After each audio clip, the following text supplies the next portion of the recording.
السلام عليكم مشاهدينا الكرام، مرحبا بكم معايا من جديد في هذا الفيديو. ان شاء الله غادي نشارك معكم طريقه تحضير اللاير كيك الاكثر طلبا في اعياد الميلاد. نخليكم مع المقادير وطريقه التحضير. بالنسبه للمقادير غنحتاج 4 ديال البيضات، 140 غرام السكر، 140 غرام ديال الطحين، و80 غرام ديال الماء يكون ساخن، 80 غرام ديال الزيت، و25 غرام ديال النشا.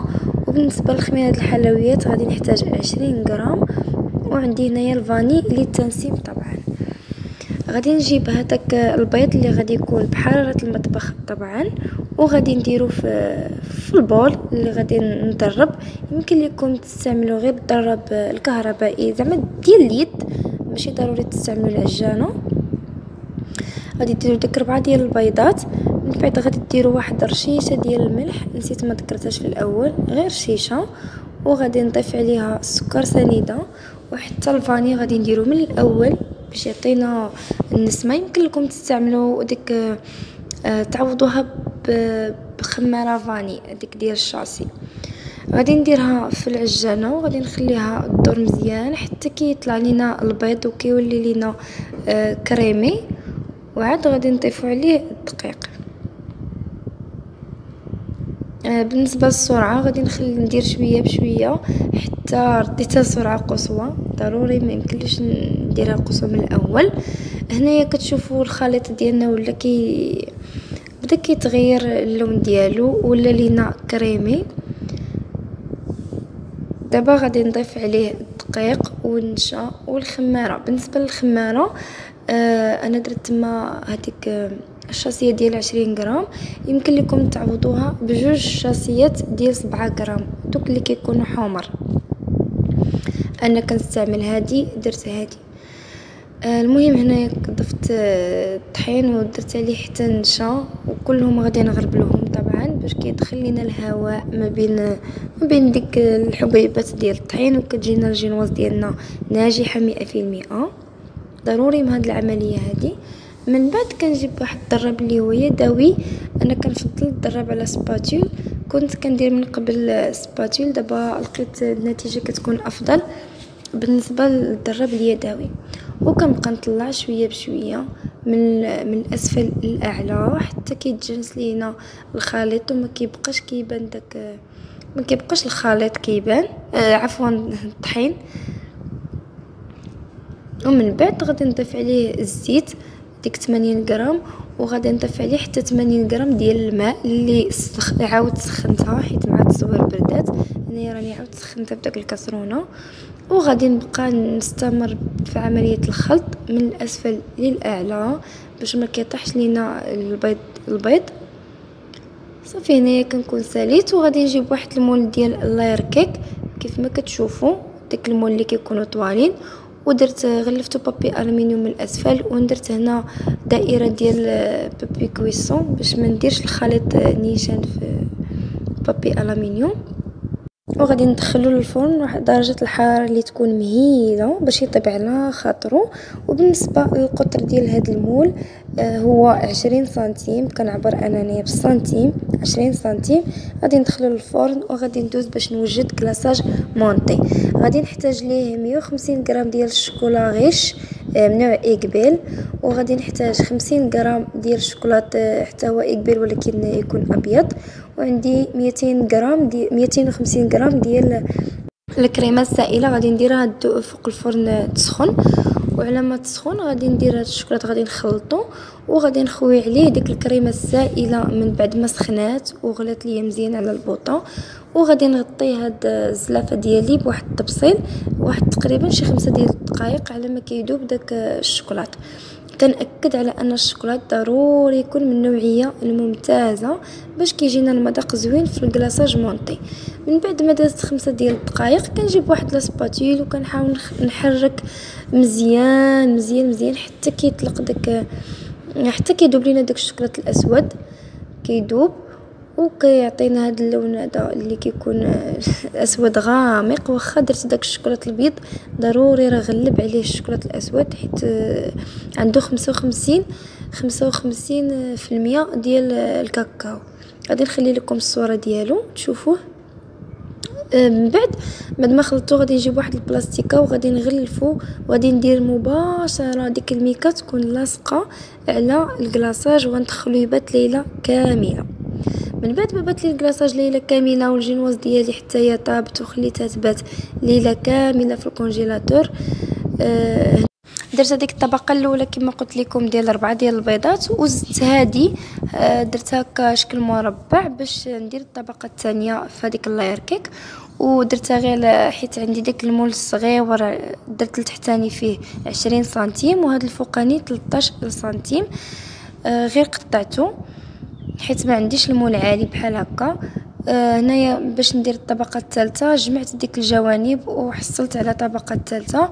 بالنسبه لهذا الشيء اللي بقى ما غاديش نرميه ولا غادي نضيعه، غنخليه باش ندير به لي بوب كيك. المهم هنايا بعد ما جبت داك الكلاصاج اللي بات لي حتى هو ليله كامله في الثلاجه غادي نديرو في هذيك العجانه. وبالنسبه للكريم كما قلت لكم حتى عندي تما 250 غرام يعني رابعه. باش صوبت الشوكولاته مع داك الكريم كانت عندي 250 وهذا بارد حتى هو 250، يعني في المجموع عندي نص لتر ديال الكريمه السائله اللي دخلت لي في هذا غاناج مونطي باش تكفيني لهاد لا طاخت اللي غندير. من بعد غادي نخليه فوق في هاد العجانه حتى غادي تطلق مزيان وغادي يتبدل اللون ديالو، ما غاديش يبقى اللون ديالو اسود كيف ما كتشوفوا. هنايا غادي نجي باش نبدا المونتاج ديال الحلوه ديالي. غادي نسقيها بالحليب وغادي ندير معاها الفاني باش غادي نسم داك الحليب. وغادي نجيب هاد الصحن الدوار وغادي نبقى نمونطي عليه بشويه. غادي نحتاج هاد اللوز، عندي هنايا اللوز كونكاسي وعندي هنايا داك اللوز مهرمش عادي، غادي نديرهم بجوج. بقى لي شويه هكا شويه هكا بغيت نخلطهم، غادي نديرهم مباشره على الكيك.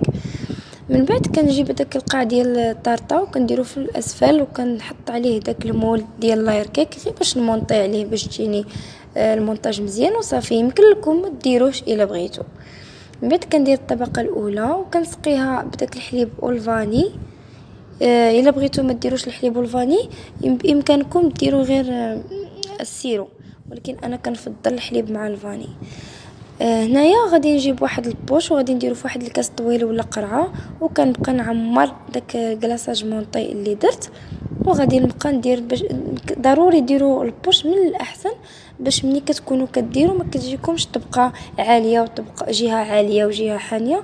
هنايا باش كديروا باتجاه واحد وتوازن واحد بحال هكا وكتقادوه بديك سباتول. انا مع المول عالي شويه عذبني باش صايبتها ولكن ماشي مشكل.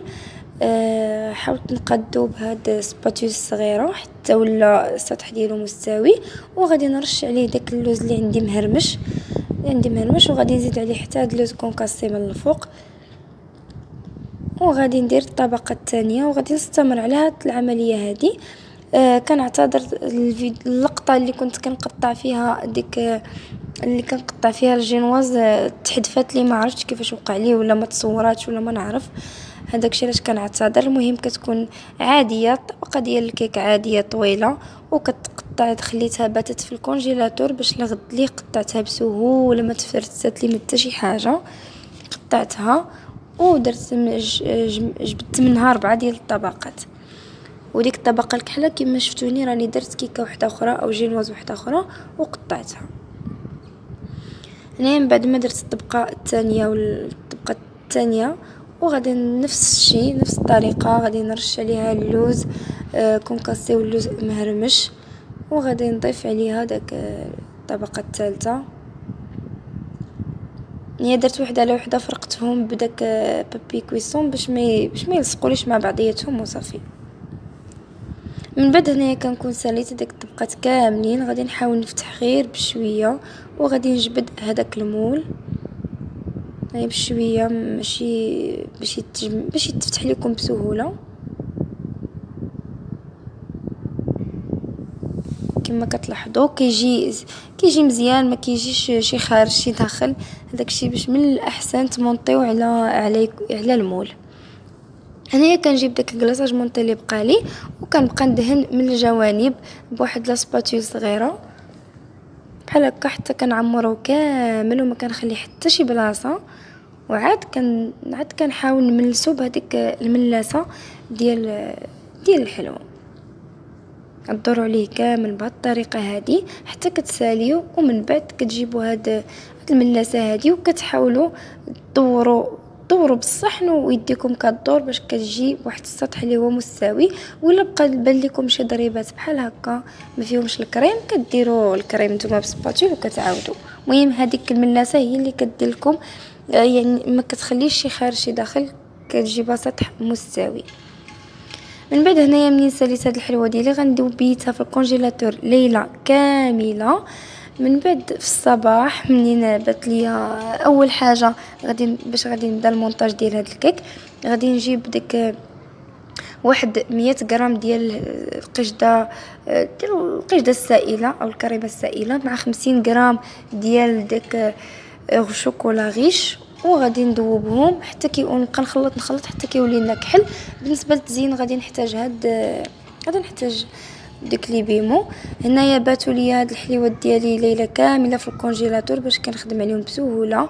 غلفتهم بالسلفان بطبيعه الحال. بالنسبه لهذيك الصغيره فهي نفس الطريقه اللي درت لهاد الكبيره درت حتى لديك الصغيره. ما بغيتش نصور كلشي باش ما نطولش الفيديو.